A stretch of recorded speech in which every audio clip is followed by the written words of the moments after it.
This is the Everyday AI Show, the everyday podcast where we simplify AI and bring its power to your fingertips. Listen daily for practical advice to boost your career, business, and everyday life. How can we get more women in AI roles? I think it's probably easier said than done. I think we need to, break some old stereotypes, but I also think we need to have these conversations on how we can, really just change the way that tech and IT roles just work here, especially in the US. So I'm excited to talk about that today. Don't worry. It's not just me. We have a great guest that I'm excited to bring on the show. So welcome to Everyday AI. This is your daily live stream podcast and free daily newsletter, helping everyday people like you and me not just learn generative AI, but how we can all leverage it to grow our companies and to grow our careers, right? But hey, we got to make sure that the right people are in the right roles. And that's what today's episode is all about. So normally we do this coming to you live every day at 7:30 a.m. Central Standard Time, but that time doesn't always work out for everyone. So although we are debuting this show live, it's technically pre-recorded, but don't worry, I'll be in the comments as always. So ask your questions. I'll do my best to answer, but don't worry, you still can get your daily dose of AI news. So make sure you go to youreverydayai.com, sign up for the free daily newsletter. We'll be recapping today's show, as well as everything that's going on in the world of artificial intelligence.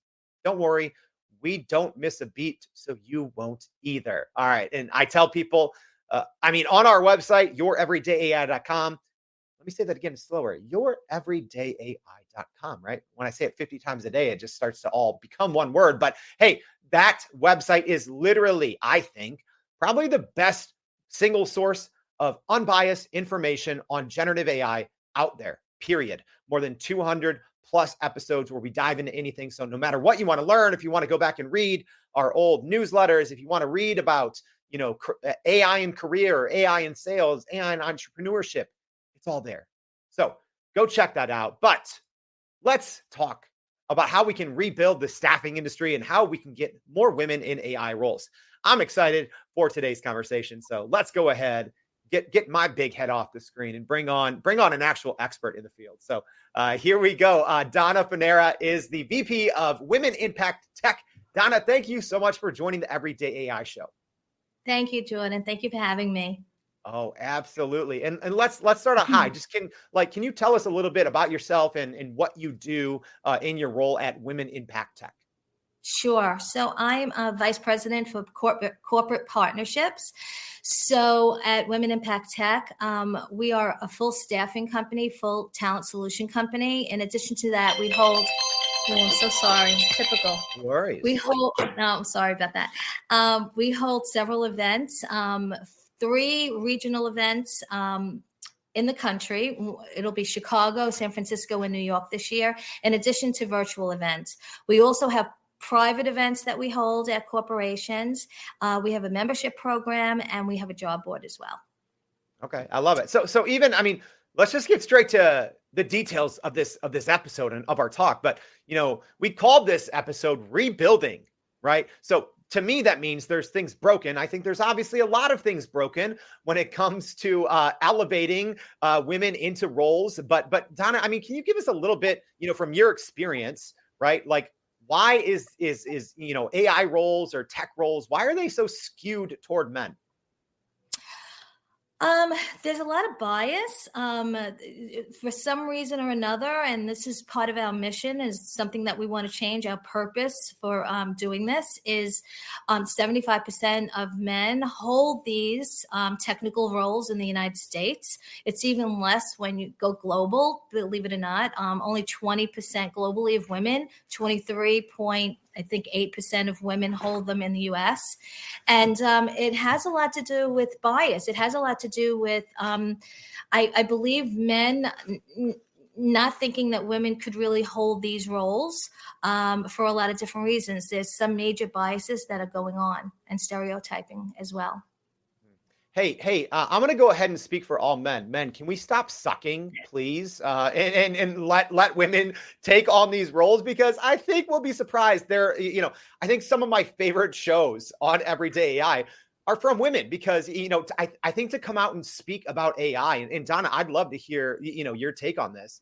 I think for whatever reason, you have to be courageous. I mean, Donna, what's your take on this? You've probably worked closely with a lot of women kind of breaking this barrier down to take on big roles in AI and tech. What are some maybe traits or characteristics that you think really help women succeed into getting into these roles?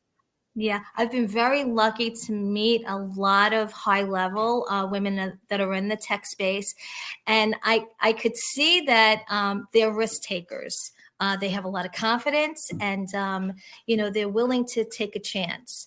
I think that has a lot to do with it. Oh, I have my doggy here, my Luca. So sorry about that. But yeah, they're willing to take a chance without a doubt, and they have a sense of confidence. So that's a good recommendation for a lot of women out there. Do not give up. If you find a role that you're not really that happy in, change. There's no problem with that whatsoever.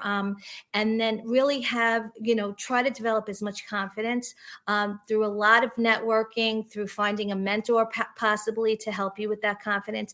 That will help as well. So how long have these, even the in-person events, how long have these been going on? We were doing these in-person events for the last 5 years. We have them at the Convene conference centers in those locations in Chicago, San Francisco, and New York this year. And we yielded about 1,200 women technologists that join us at these events. We have keynote speakers in Fortune 500 companies. We have panel discussions and info sessions. So we're filled with great topics that help women in technology. Also, they're networking events. So the sponsors come in and they're expecting to network. There's half of the women that are actively looking for positions and maybe the other half aren't, but we provide a full database to all the sponsors that do come in. And it's a great opportunity to get insight and knowledge in the tech field, along with, hopefully finding a career spot that, is a higher level than the one that they have already. So I'm curious, has the conversation around, women in AI roles, has it changed at all, in the 5 years? Have you seen it? Is there positive momentum happening, or is it still just an extremely uphill battle? I'm seeing that about 16% of the women are actually leaving the industry for one reason or another, which is unfortunate. So our mission is really to keep it going and to increase it and just even the playing field with men and women within the field. Have I seen a change? There's a lot of people that are women that are very excited about being in the field and actively looking for leadership roles within the field as well.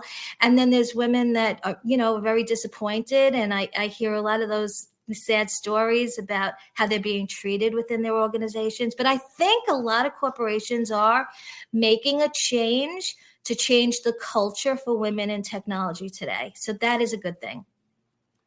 Maybe to someone, someone in their last couple of, years or last couple of semesters of college, and they want to break into tech. They want to break into AI. Given your experience and working with, hundreds of women breaking into AI roles, what's some advice that you would give to, a young woman, trying to break into this field right now? Yeah, I would say start to network. Try to find some membership programs if that's a possibility. Go onto LinkedIn, increase your network there, and try to find a mentor.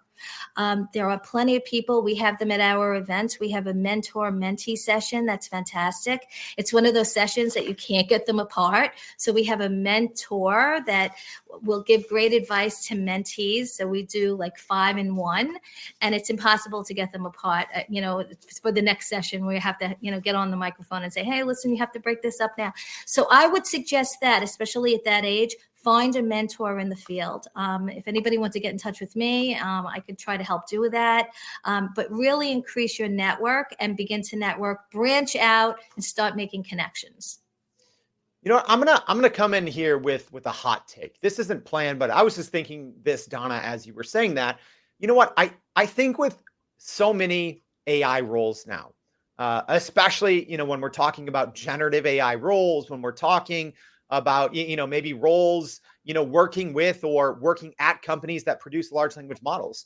I think one of the most important and maybe underutilized or under marketed skill sets for working in AI right now is communication, right? Even when it comes to things like prompting, when it comes to things like, building or tuning, large language models, like good, solid communication is so important. And it's no secret, men suck at communication. I think women are much better, across the board of communication. Maybe, with that in mind, Donna, maybe what are some specific skill sets, right, that maybe you've seen that certain companies value, or just skill sets, aside from, networking, maybe what are some skill sets specific to AI or tech roles that you can really encourage women to either, hey, if you have those, make sure you're marketing those, or to build them.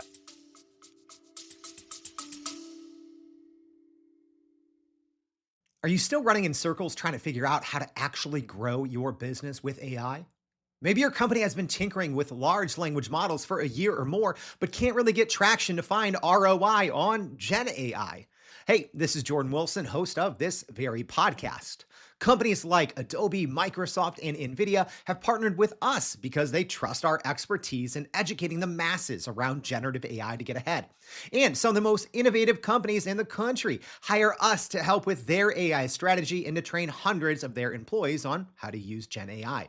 So whether you're looking for ChatGPT training for thousands or just need help building your front-end AI strategy, you can partner with us too, just like some of the biggest companies in the world do. Go to youreverydayai.com/partner to get in contact with our team, or you can just click on the partner section of our website. We'll help you stop running in those AI circles and help get your team ahead and build a straight path to ROI on Gen AI. In terms of skill sets, oh my God, that's kind of a tough one for me. What do you mean by skill sets? Their job title or their skills in terms of personal skills that they have? Give me an idea. Sure. Yeah. So either, we're talking, maybe soft skills, like as an example, your networking, your communication, or it could be just, specific skill sets related to, AI roles, tech roles. I mean, what are some, examples of those skill sets that can really help, women elevate their position or elevate kind of their, eligibility for more AI roles? I'm thinking in terms of even communication, being more detailed oriented. I think that could be a good skill set that they could develop. Better communication. There's a lot of women in tech that are introverts.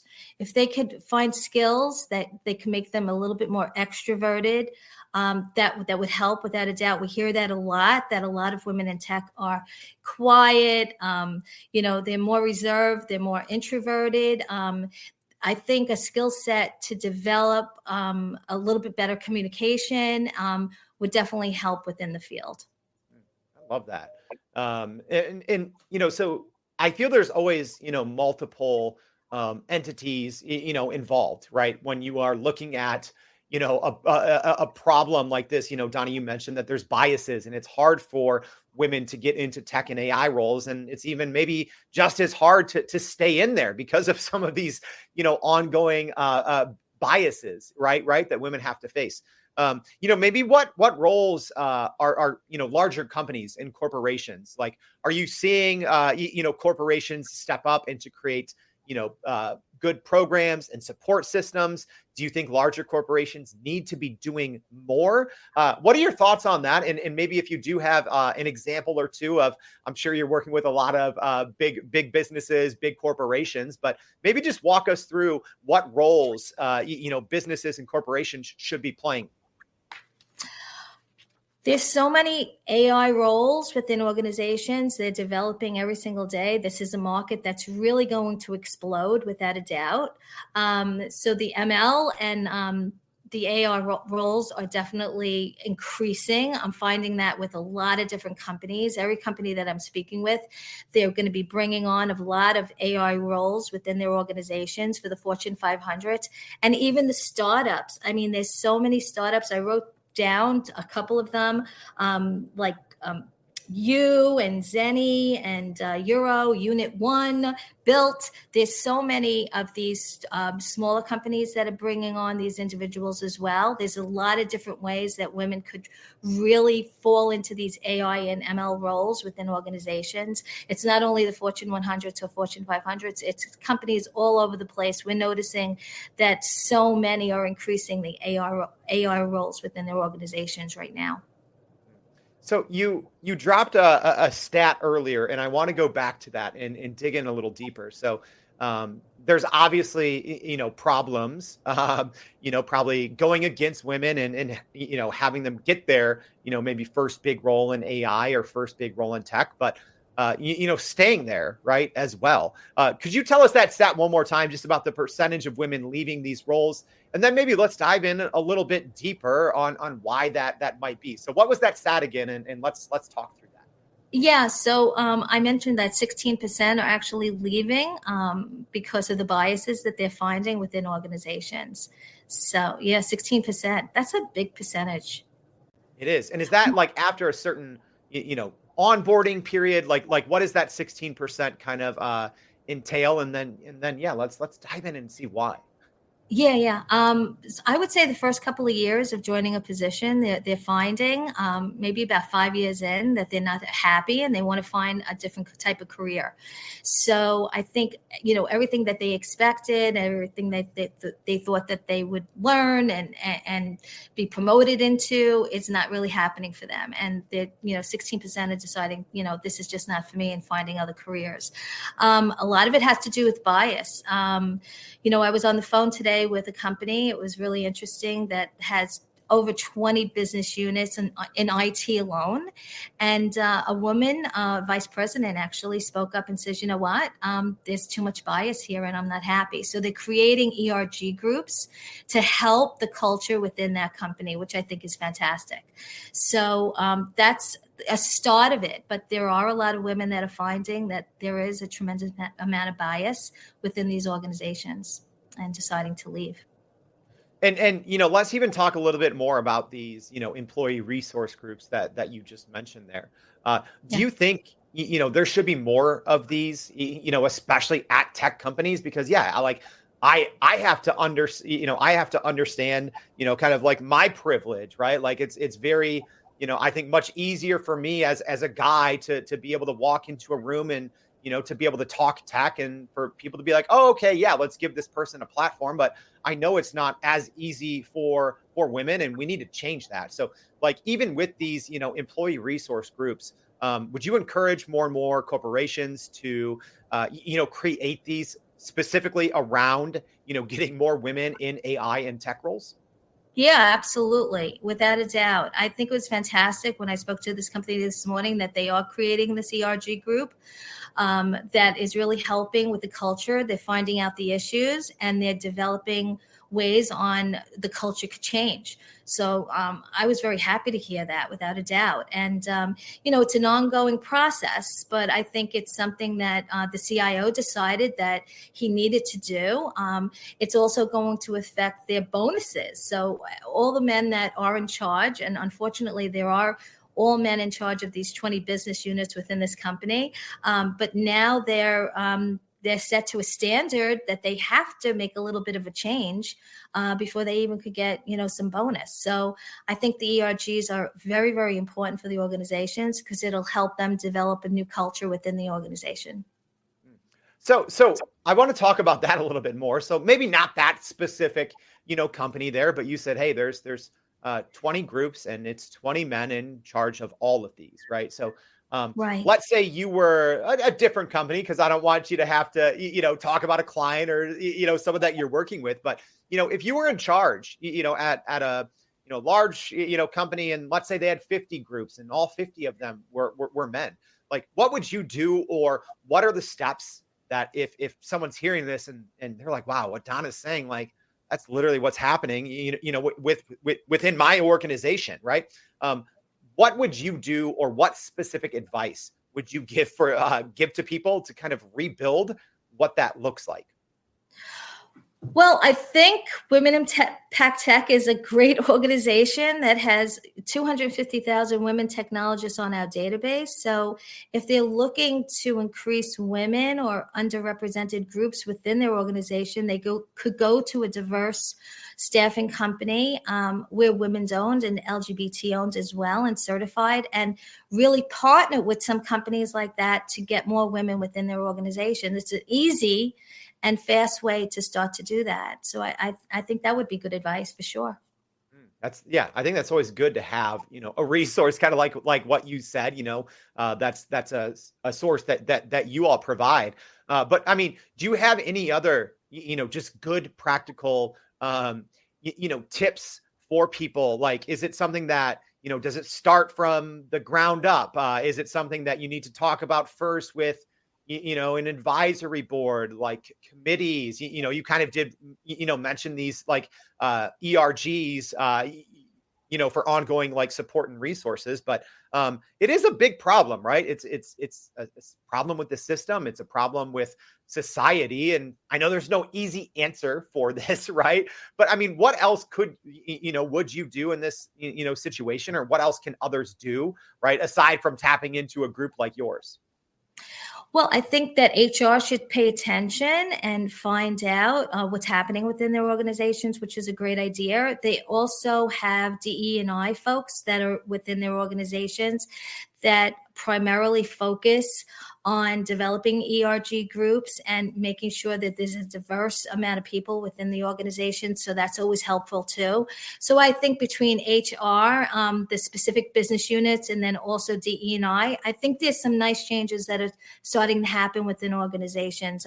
They're really recognizing that there's an issue, and I think things are beginning to change, which is a fantastic thing. No, that's good. Yeah. And I think that's a great call out right there. Like HR departments, I think need to take a look at this and be cognizant of representation across the board.